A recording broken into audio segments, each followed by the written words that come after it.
Hello and welcome to the Tech in the Hood podcast. I'm your host, Ahmed Flex Omar. Tech in the Hood is a storytelling podcast that explores the past, present, and future of Chicago's cultural identity through conversations about community and technology. Each week, I reconnect with the friends and mentors who have shared this journey and spotlight new voices and innovators building the future of the Tech in the Hood.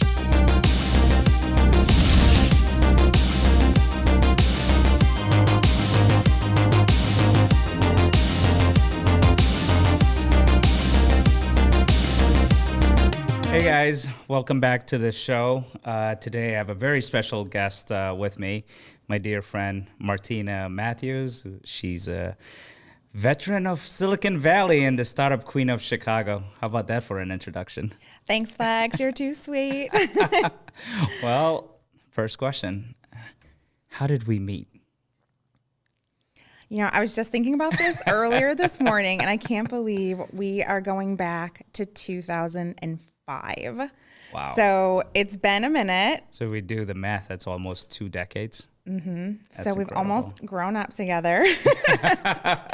Yeah. But yeah, I think the best part is we randomly met. Our journeys cross path, not related to tech. It was more in hospitality industry. Yeah. And I was doing accounting at the time because I went to Loyola for accounting. So I was working for a CPA firm. And at the time you were doing your master's. That's right. Oh my gosh, we were so young. Yes. So wrapping up my master's, and you were starting to really explore entrepreneurship. And you started a hospitality event company in Chicago. Yeah. Event planning, and we started to collab is probably the simplest way to put it. Yeah, absolutely. I mean, it was an interesting time because it was like Facebook just came on the scene, Web 2.0, you know, I mean, it was the kind of like the explosion of this whole new social media. So, I mean, MySpace was still kind of relevant. It was definitely relevant at the time. We're really aging ourselves. So, actually. But it taught people how to code. It did. You had to know some basic HTML to work MySpace. But actually, we should probably give some credit to Facebook because that is actually how we met initially. That's right. And then we met in person, and very quickly we just hit it off. And I think we've always had the entrepreneurship vibe. Yeah. The tech, the love for tech, and then the love for Chicago. Absolutely. So you're a Chicago native? Yes. Born and raised, South Side. I love it. And then at the time when we met, you were starting with a new company. You're on the founding team. I mean, company's name is Chegg. You know? Yes. So can you tell us a little bit about that period and like even where did the inspiration come for the company?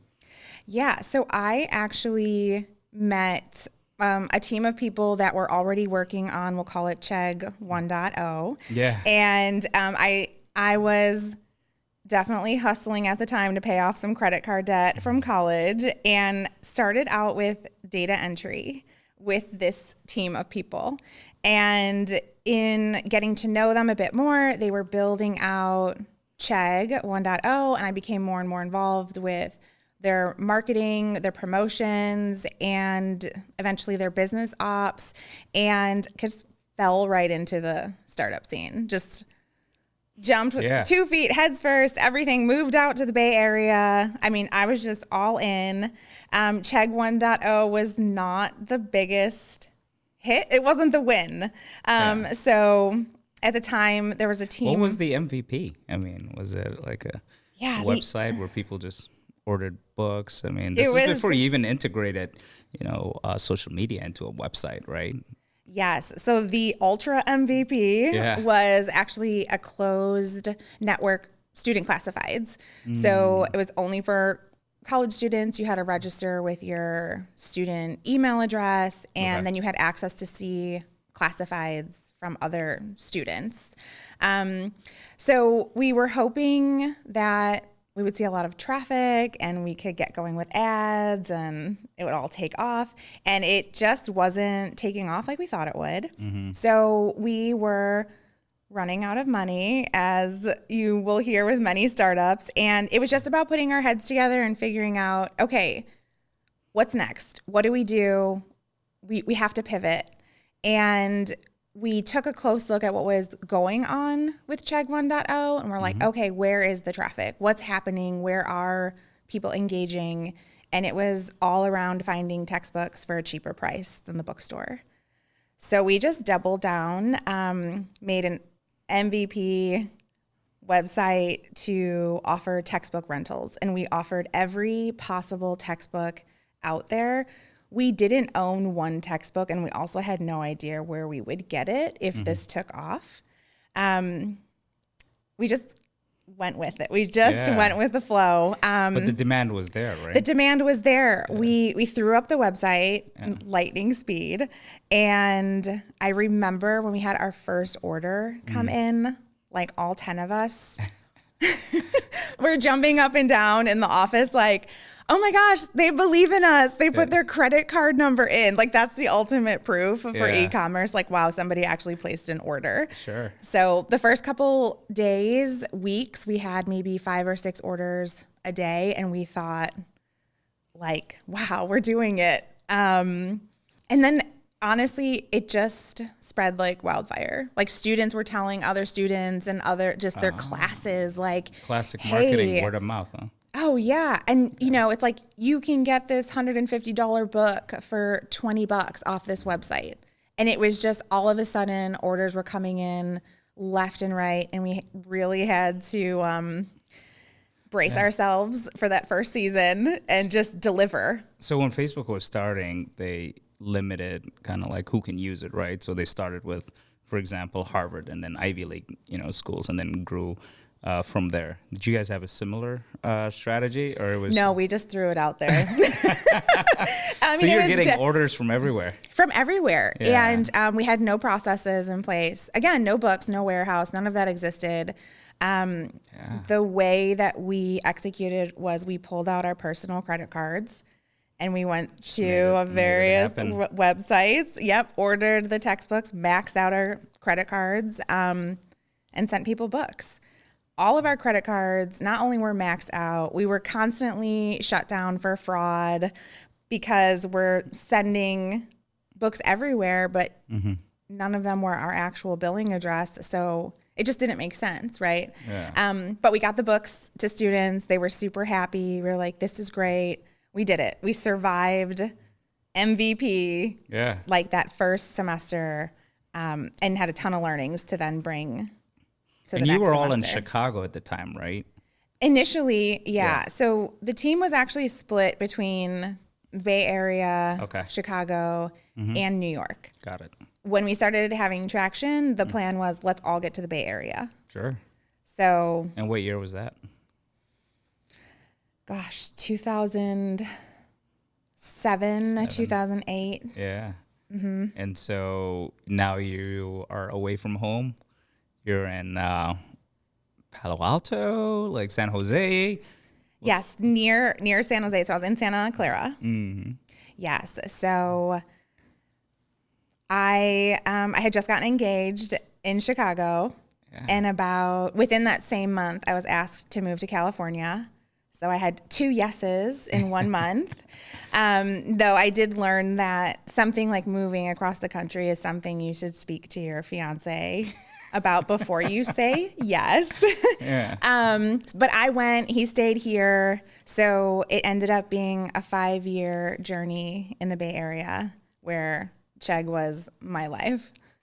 Yeah, I mean, that's all you did. And so how was the scene over there? Because that was a time when companies were being born, left and right. Yeah, and I think you mentioned on one of your earlier podcasts, or one of your guests had mentioned, like, are they going to see my idea on a napkin? And are they going to steal my idea? It was very much that type of culture from my perspective in the Bay Area. I mean, even when we were talking in Starbucks, people were like, shh, don't talk too loud. they're going to hear you. They're going to build that. They're going to steal your idea. So I started paying attention, and there was all these little whisper conversations happening. But yeah, I mean, it was great. The energy at the time was absolutely startup, grind, hustle, all in. Just keep going. Just keep going. Yeah. No, chase it. Absolutely. And you created kind of like created your own department, right? Within Chegg, and now people talk about it specifically in the tech world, like customer success and so on. Yeah. Did that exist at the time, or? So I think at the time it was a very traditional concept of customer support. So you have your customer support function. Yeah. My background prior to Chegg was not customer support at all. So my bachelor's was computer science. I had an MBA with a focus on marketing.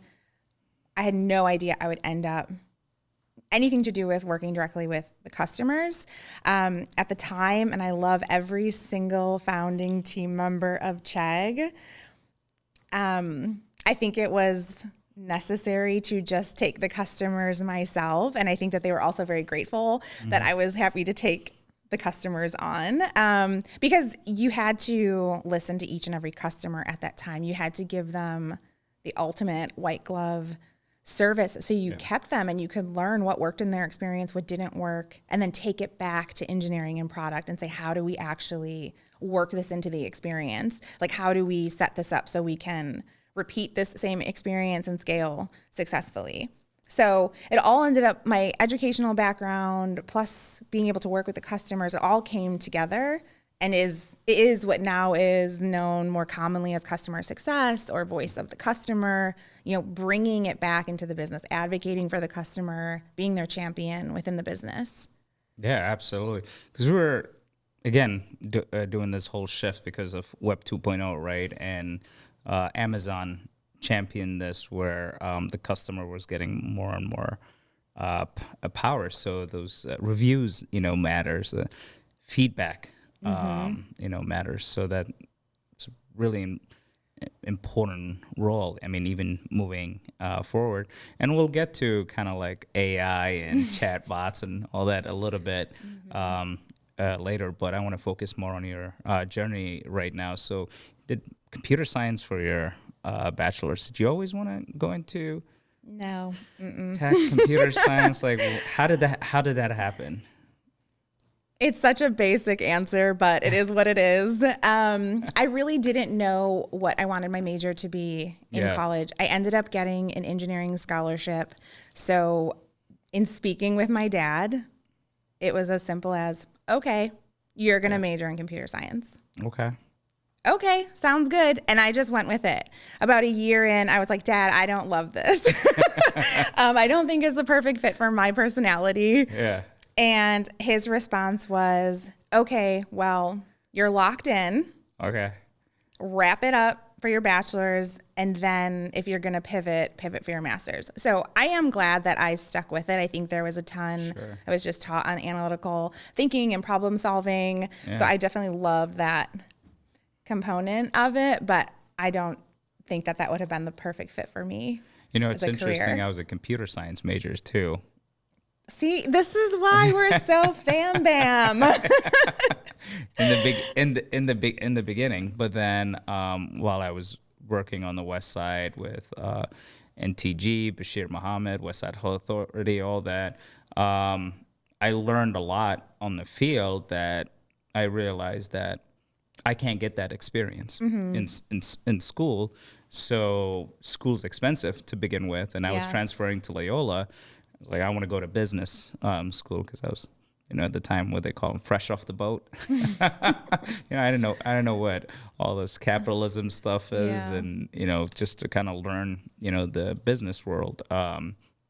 And I picked accounting because it was the hardest major out there, but it was great. If you did the math, most of the students at the time were going for marketing or, a lot of finance, but not accounting. And I was able to get a nice gig. But yeah, so it's interesting. I mean, if I had have talked to my dad, he probably would have been like, yeah, you should stick with computer science or what you were doing, So, but I was able to pivot. And when I told one of my uncles that I started working in accounting, see, accounting is different back in the East than, here. You join like large advisory, firms. Accountants are consultants, so it's a big deal, So it's same level when people are looking at, investment bankers or people that work in, finance, right? Especially if you're working for those top companies. But in the eyes of my uncle, it's like, why didn't you do finance? You're just an accountant, So, and I was like, I will prove it to you one day that it was, the right, choice. But accounting is the language of business, and all those people that work in finance, they have to use the documents that accountants, prepare to make, decisions, projections, whatever it is. So that was really cool early on, to learn that. But I only lasted a couple of years because, again, it didn't fit my personality, but the learning curve was incredible. It was almost like getting an MBA, especially when the year that I worked for Deloitte. Resources are just incredible. So learned a lot. And then so going back to your story. Well, if you could go back in time, would you change your educational path in any way? Or do you feel like, knowing what I know now? Here we go. No, I have no regrets because I've always had this philosophy of just, adding more skills to my toolbox, and then being able. I mean, it's in the name, right? Being flexible. So, but now, now everyone's talking about flex this, flex economy, flex space, flex. So you're the original. There you go. I'm the OG. So the OG. That bet worked, and it's great SEO. Yeah. It's there on Google. The metadata certified, So perfect. But no, I wouldn't change anything because I've worked in hospitality, I've worked in IT, I've worked in non for profit, So all these skills are great because I've always wanted to be a business owner. I always wanted to be a startup, founder, and when you're doing all the work. And so it's really great to have all these, different skills because then you're working in different departments. So if something, or if somebody quits or something is not working, I'm able to like pick up, whatever that's happening. So that was a big, bonus. So I don't have any regrets. But I mean, if I'm a college student, right now, it would definitely be tough because there's no path that's designed. Before it was like you got to climb this, ladder. You become an associate, you become a senior associate, you become a manager.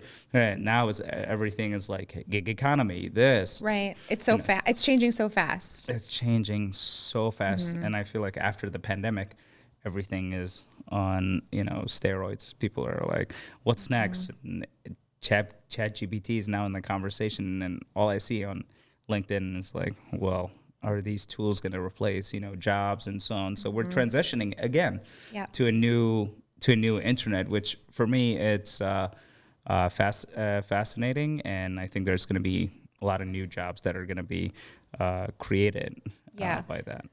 I agree. I think LinkedIn is an interesting feed right now. I do feel like it's heavy on the ChatGPT and then heavy on the tech layoffs that are happening and just everything going on. There is a lot of fear right now. People don't feel secure in their roles. And then you layer in new technology. Now everything is just rocking. Like people are feeling unsettled. But I think your educational path, like I wouldn't change any of my educational path either. I think it's about understanding your skill set, being able to self-teach, not being afraid to go out and see what resources are out there, joining the webinars, taking the courses, getting the certifications, taking advantage of the free resources that are out there too, because I know a lot of the certifications can be pricey, but just going out there and and learning and exposing yourself to what's going on. And there's going to be more opportunities coming. Like the new technology is going to rocket a little bit, but there's going to be new roles that evolve from this. So you just adapt. Yeah. I mean, 2005 did, there are jobs like social media strategist. Oh my gosh. Do you remember how we would hype anything up in 2005? I'm so embarrassed to say this. I mean, we were printing out, this is for the event planning company for Chegg. Okay. What kind of phone did you have? Oh my gosh. I mean, I had the Pink Razor flip phone. But I mean, there was no camera on it at that time. Before smartphones. Oh my gosh. Yeah, I know. The smartest phone was a BlackBerry. Shh. No, but people were printing out flyers. Yeah. Like that's how you did it. And you were tucking it into like traditional under car wipers. I mean, for Chegg, we were taking sidewalk chalk and drawing go to chegg.com on the sidewalks. Oh, that's old school. Yeah. We were just leaving like boxes of t-shirts like in the dorms or boxes of random Frisbees like in a field on campus. Yeah. Talk about guerrilla marketing. I know. Yeah. Because with social media, it just wasn't. Yeah. Why? Like, I mean, right. So now, right, how many jobs have evolved from mastering social media? So many. And social media itself is going to be evolving. I'm predicting the next social media is basically the metaverse. There it is. Flex's prediction. Yep. Here we are, March 2023. Soon. I think people are just taking a little bit of time because of the pandemic. Yeah. But it's gonna pick up quite a bit. I always pay attention to the younger generation and what the 13-year-olds and the 14-year-olds that are doing. Yeah, you have to. Yeah. They are on the cutting edge. They're the ones who now have access to all the technology. Mm-hmm. They have the time. Remember when we used to have unlimited time in the day? Yeah. Right. So and a lot of these technologies start with gaming, Yes. And there's 5-year-olds that are gaming and coding already and doing graphic design better than I can. Like, it's wild. It's just second nature. Yeah. So there are humans. They're the future. Humans with AI. Yeah. So, but you came back from Silicon Valley at some point, and at that time, I believe you left Chegg. So you were at Chegg for 5 years, right? 5 or 6 years. Yeah. Mm-hmm. And then you're back in Chicago. Yes. So what was next?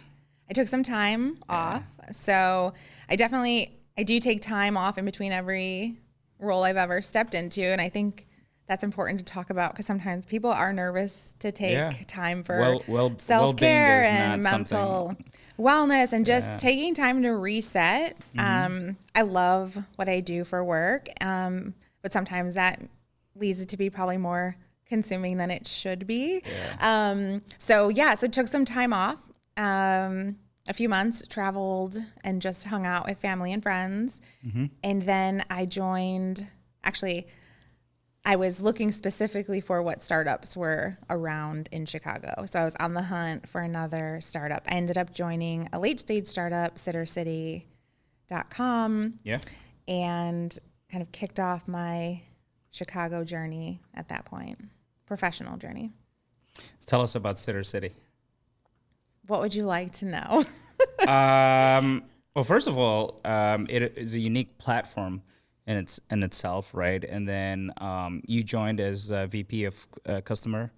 Customer experience. Mm-hmm. Customer experience, mm-hmm. And you also came at a time when Chicago was just kind of like building its, tech scene. So I'm just curious, like, where did Sitter City fit in, to all of that? And for people that have no idea what Sitter City is, mm-hmm. Well, Sitter City was at the time, was a platform that was focused on really the gig economy for caregivers. So mm-hmm. whether it was for pet care, child care, or even senior care. So it was interesting. There was a trust and safety component to it. They were a later stage startup, so they had already been live for, I don't want to misquote this, but let's say a handful of years before I joined. But they were still figuring out their processes. Like, they still had hiccups. Mm-hmm. They were still looking to grow. And at the time, the link between what the customers were saying and that information coming back into the business wasn't there. So there was a huge gap that we were able to resolve and just, bring the voice of the customer back into the business. And as soon as we did that, product and engineering just, they were able to improve the experience. We made the platform just a safer place for both caregivers and families to be making smart decisions, to protect themselves. I mean, both with any type of online fraud that can happen in these types of marketplaces. Yeah. And then also, keeping yourself safe if you are going to apply for a gig that maybe you don't know anything about. Sure. So it was an interesting problem to solve. And it was anything that involves trust and safety of humans or pets is always like, you don't want to mess up. You want to make sure you're not leaving any stone unturned.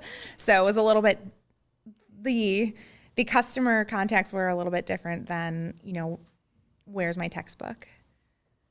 Right. So, I mean, these are people's family members and, pets are family members, too. Yep. So super important. And then did you move into another role within the company after a while, or did you leave the company and then join another company, or what did you do at the time? So I stepped into VP of Customer Success. So this is now Customer Success started becoming kind of a trendy title, or people started to see, okay, this is how we can make customer support more powerful. It's not just about managing contacts and filling seats in a contact center. Like it's bigger than that. Or there's just so responding much to inquiries. You're building relationships, right? You're building relationships. Your customer, And right. And bringing an understanding back into the business of what's going on. So once you start to make things right, now you're increasing customer satisfaction, customer loyalty.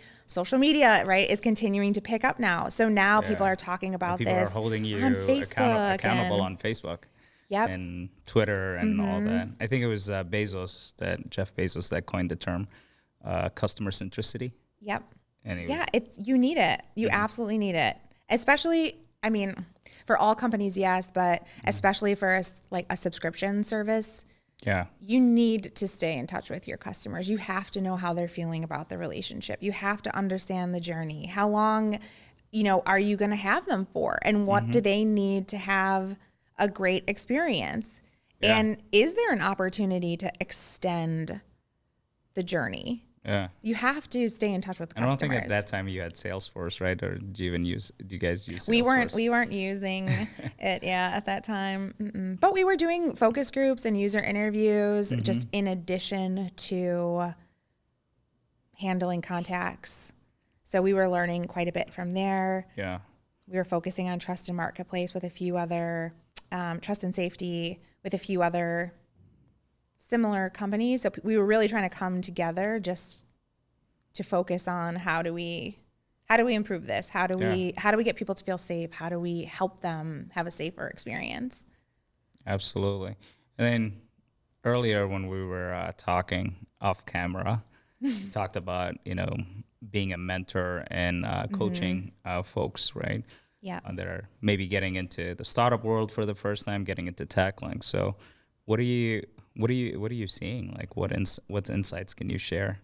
Yeah, I think with Chegg being my first professional experience, I didn't know anything else, right? So I was put into an executive position. So I had a seat at the leadership table, and we all had to figure it out. And going into Sitter City, my team was mostly folks that were recent college grads. They're all like early 20s. And each one of them said, well, I just got this job to be my first real job out of college.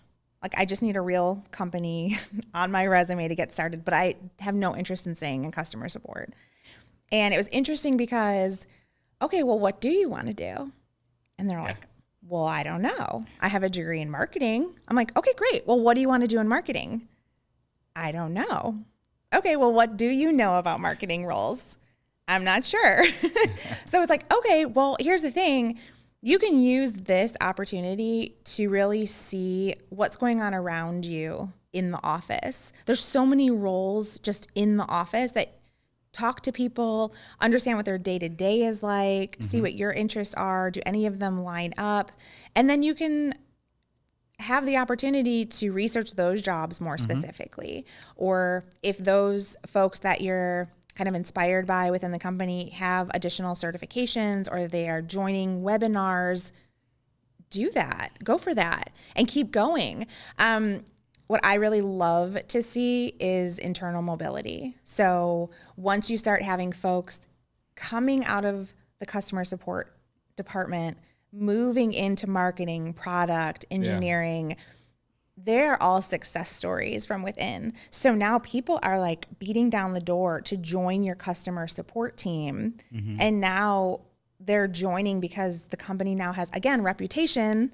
So you have now all of the company reputations going online where they're saying, wow, you can actually join here and you will be mentored and coached and they will help you grow. So that is probably the most fulfilling part of my career, is seeing that happen. Absolutely. And it's great when you're hiring internally, right? And then you're also hiring people that have people skills, which is soft skills matter in the workplace, you know. So being in the startup world for a while now. While, yes. Yeah. Almost 20 years. What common mistakes do you see like people make when they're starting their companies or their startups? I think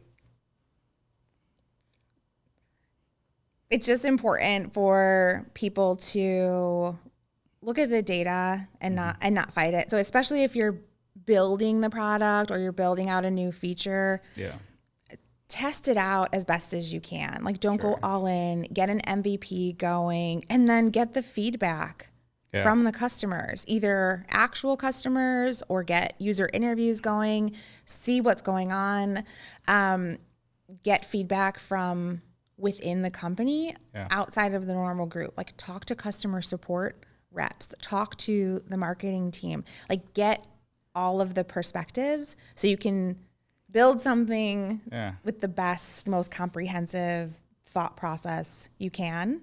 And just don't be afraid to iterate. Don't double down on something if it's not going, you know, just iterate a bit. And then I think this is not so much a mistake, but just something to be mindful of. Like when you're building out your team, you have to have a group of people that are people that you can trust and create a space where you can have like a healthy discussion about things. Like you want to have a safe space where everybody can share their opinion. Things are going to get emotional in startups. It absolutely is going to happen. There will be tears, voices will raise, you will hug it out. Like all these things happen, but it's because everybody cares. Everybody wants it to move forward. So if you can have this understanding where, okay, we're all in this together, we're going to build this together, please everyone share your opinion.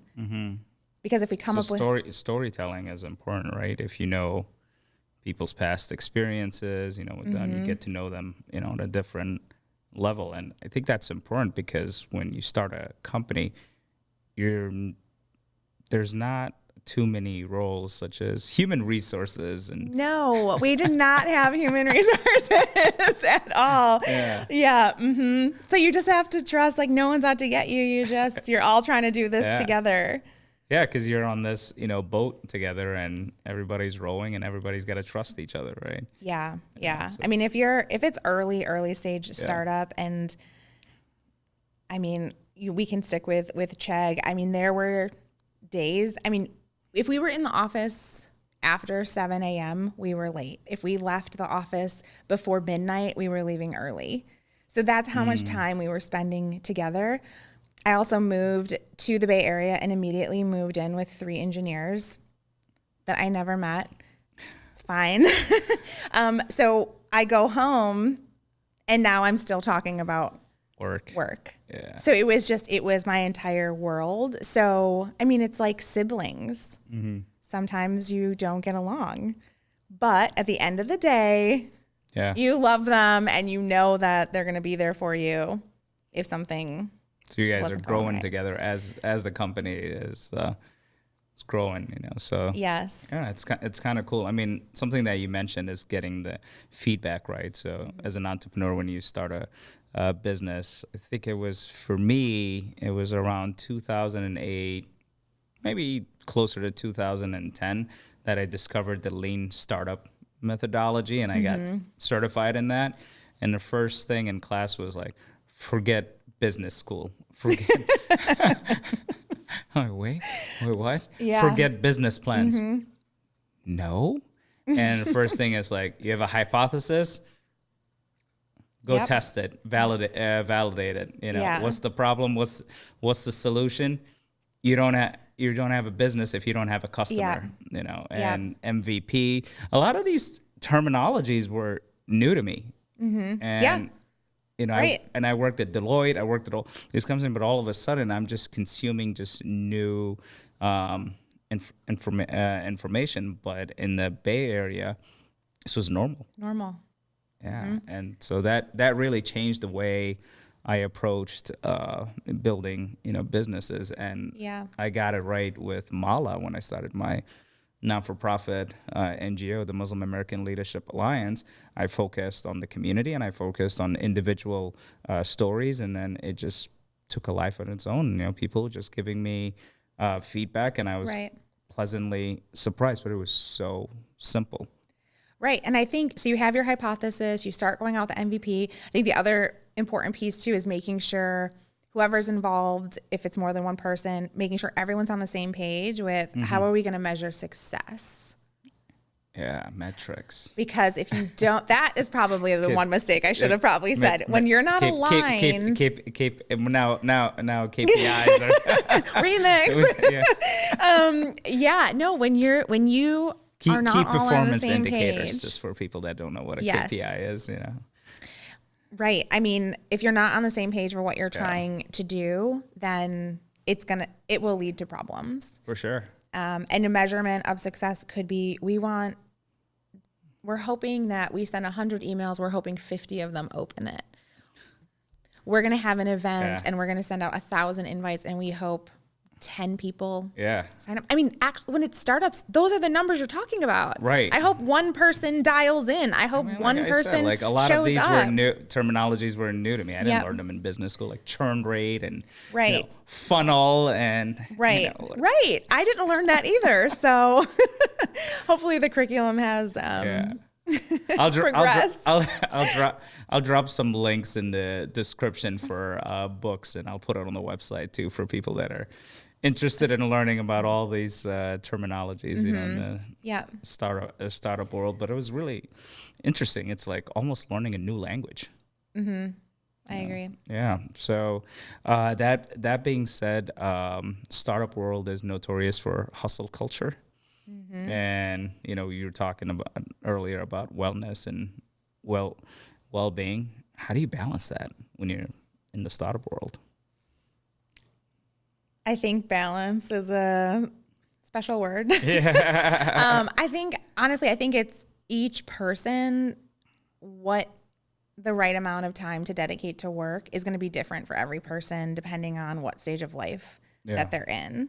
I mean, when I was at Chegg, I was single, okay, fine, engaged, but like I wasn't married yet. I didn't have any children, like everything. I was willing to put everything just on the back burner to focus on my professional career. That was my number one priority. I was 1,000% sure on that. And so I felt good about giving every waking minute to work. Now, if we fast forward to today, I am married. I have a 6-year-old.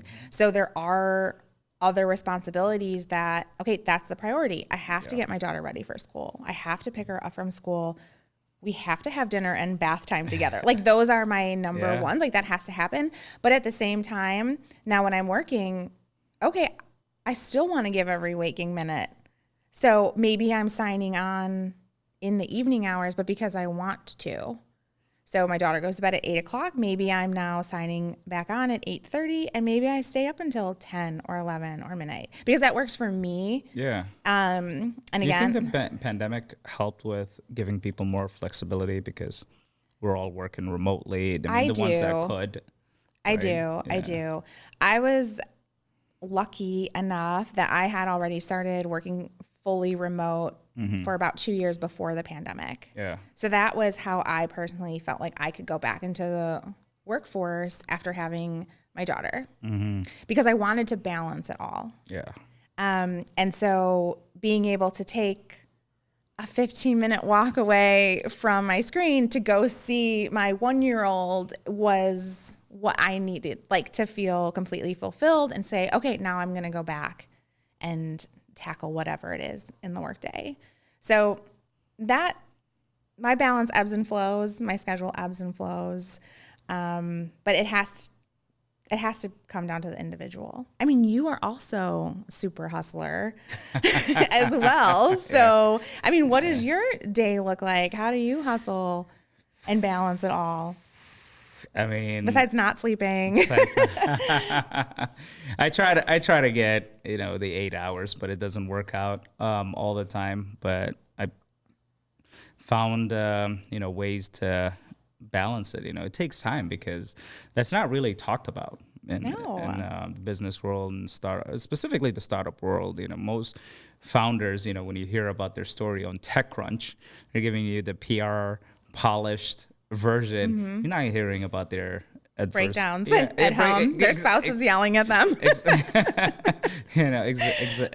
Exactly. So you're looking at these stories on TechCrunch and you're like, well, I got to be as perfect or even better than them, right? In order for me to achieve what they have achieved. But that becomes a toxic relationship with work, and now knowing what we know, and I think the pandemic changed things. We're like, no, let's take a step back. And honestly, with the introduction of AI and where we're going, some of the stuff that we would spend hours doing on spreadsheets and all that work, now you can just done. Yeah, you can just tell Microsoft Copilot that's coming out. I don't know if it's out yet, but I saw the video with Mr. Nadella, and you just tell the Copilot, which is integrated with ChatGPT, can you create a spreadsheet for me based on this PDF or so on. So a lot of the work that we created to keep us in the office is going to go away. And, so I don't think people should really fear AI and what's coming. It's going to give us more time. And it's, at the end of the day, whatever we're selling to other human beings. That's not gonna, right. We're all human. That's not going to change. People are fundamentally, they want somebody to blame if something doesn't, go right. I mean, I still call customer support. You better be nice to every customer support agent you call or AI bot you chat with. But I'm very quick to tell the AI bot, hey, I want to speak to an actual, person because I know I can get a deal. The machine has no empathy. The machine will say, "Go away, Flex. This is your 5th time trying this." But and people are going to train them to do this. Also, like how many times do you say no? That's also part of it. Yes. Exactly. So technology is just gonna create more jobs. It's gonna make our lives easier. That's what it's supposed to do. So I'm just telling people that are listening to the podcast, don't fear AI. Don't fear the AI. It's not gonna replace us. So on that note, if somebody was starting a startup today, I mean, you're pretty diverse, right? Mixed race, Latina and mompreneur too, in a sense, right? I mean, that's a new term. Like, what advice would you have for somebody that's starting their first startup? Let's say someone who's never been in the startup world. Get ready for the most terrifying, amazing, stressful,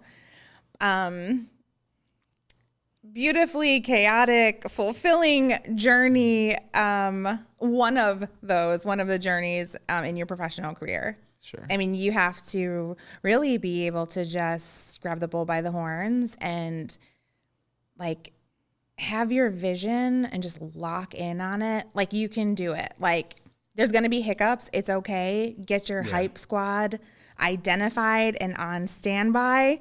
And if you have a low moment, you reach out to your team members or your personal hype squad and you get the boost you need. People will tell you to quit. People will tell you to give up.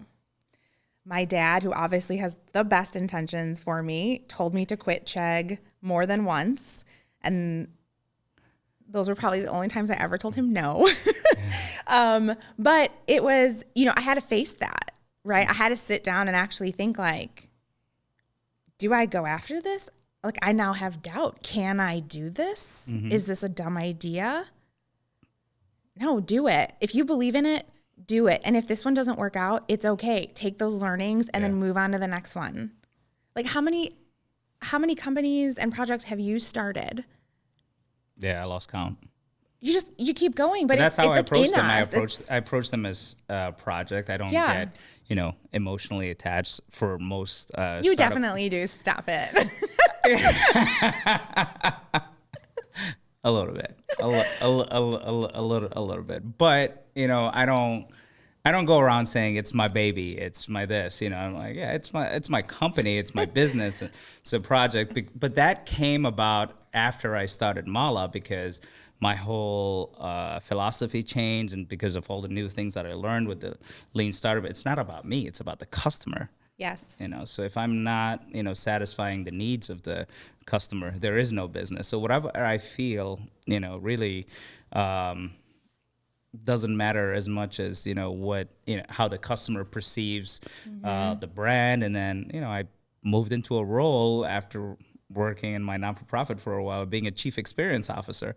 Yep. But that's happened because of the pandemic, right? Everything became digital. Yes. So now I'm maintaining a national, global community through the internet, through Zoom, so that was a new, challenge. But if I didn't shift, if I didn't make that shift, by those learnings that I got, those certificates from the lean startup methodology, for example, then I would have been, stuck.